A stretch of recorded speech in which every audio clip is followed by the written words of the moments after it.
आज मुझे सबसे बड़ी खुशी इस बात की है कि आज जिस राजनीतिक दिग्गज के साथ मुझे 30 साल काम करने का मौका मिला और आज मुख्यमंत्री के तौर पर मुझे उनकी मूर्ति का अनावरण करने का भी माननीय श्रीमती सोनिया गांधी जी के साथ मौका मिला। वीरभद्र सिंह जी किसी परिचय के मोहताज नहीं है। हमने राजनीतिक जीवन में उनसे बहुत कुछ सीखा और राजनीति में उनसे कई चीजों का हमने ज्ञान प्राप्त किया जिसको हम आने वाले समय में हमें अपनाना चाहिए। वो हमारे सब लोगों के प्रेरणा स्रोत भी थे। मैं उस महान कांग्रेस पार्टी का भी धन्यवाद करना चाहूंगा जिस कांग्रेस पार्टी ने उन्हें 6 बार मुख्यमंत्री बनने का मौका मिला और प्रदेश की सेवा करने का भी मौका मिला। वीरभद्र सिंह जी की शख्सियत पूरे प्रदेश में एक राजनेता के रूप में, जब सड़कों का जाल नहीं था प्रदेश में, उन्होंने सड़कों के जाल बिछाने के लिए जो महत्वपूर्ण भूमिका निभाई, लोग उन्हें स्थापित नेता के रूप में, सड़कों के नेता के रूप में, बिजली के नेता के रूप में और विकास के नेता के रूप में जानते थे। मेरा हमेशा उनसे कई मुद्दों पर चर्चा होती थी, कई मुद्दों पर बातचीत होती थी और बाद में हम उनको जो वो दिशा निर्देश देते थे उनके अनुसार हम आगे का कार्य करते थे।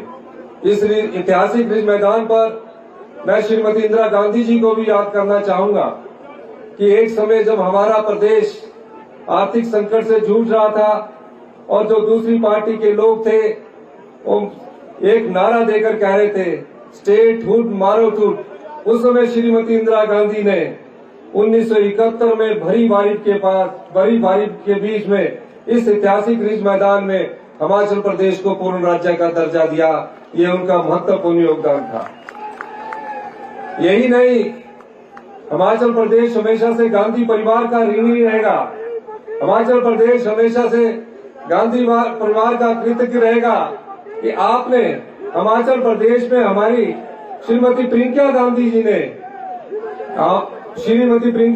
ने यहाँ अपना घर बनाया है। मैं इसके लिए माननीय श्रीमती प्रियंका गांधी जी का भी धन्यवाद करूंगा। इसका जितना फायदा आपका घर बनाने से पर्यटन के रूप में हिमाचल प्रदेश को हुआ है, उसके लिए हम आपके बहुत धन्यवादी है। भारतीय जनता पार्टी के पूर्व प्रधानमंत्री ने भी हिमाचल प्रदेश में अपना घर बनाया है। मैं ये भी कहना चाहूंगा कि राजा वीरभद्र सिंह जी जहां भी जाते थे कोई ना कोई नई योजनाएं शुरू करते थे।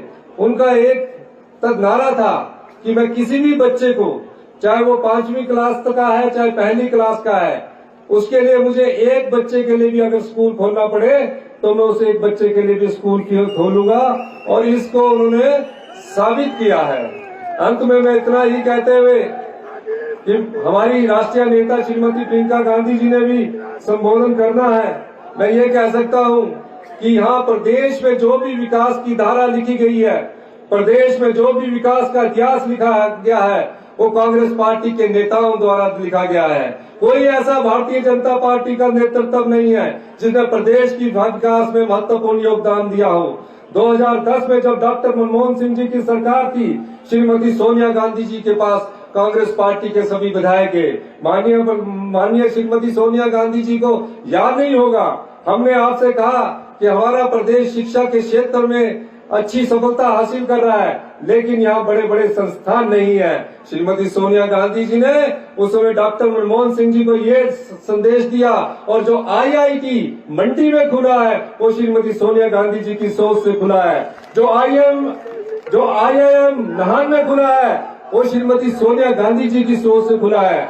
और जब श्रीमती सोनिया गांधी जी को हिमाचल आने का न्योता दिया, उस समय डॉक्टर पी चिदम्बरम को आपने यहाँ भेजा और जो सेंट्रल यूनिवर्सिटी जिसकी भारतीय जनता पार्टी बड़ा व्याख्यान करती है, पी चिदम्बरम जी ने यहाँ रिज मैदान से यहाँ सेंट्रल यूनिवर्सिटी प्रदेश को दी। यहाँ विकास की गाथा जो भी लिखी गई है वो कांग्रेस पार्टी द्वारा लिखी गई है, कांग्रेस पार्टी के गांधी परिवार द्वारा लिखी गई है, राजा वीरभद्र सिंह द्वारा लिखी गई है। कोई दूसरा नेता उसका श्रेय नहीं ले सकता।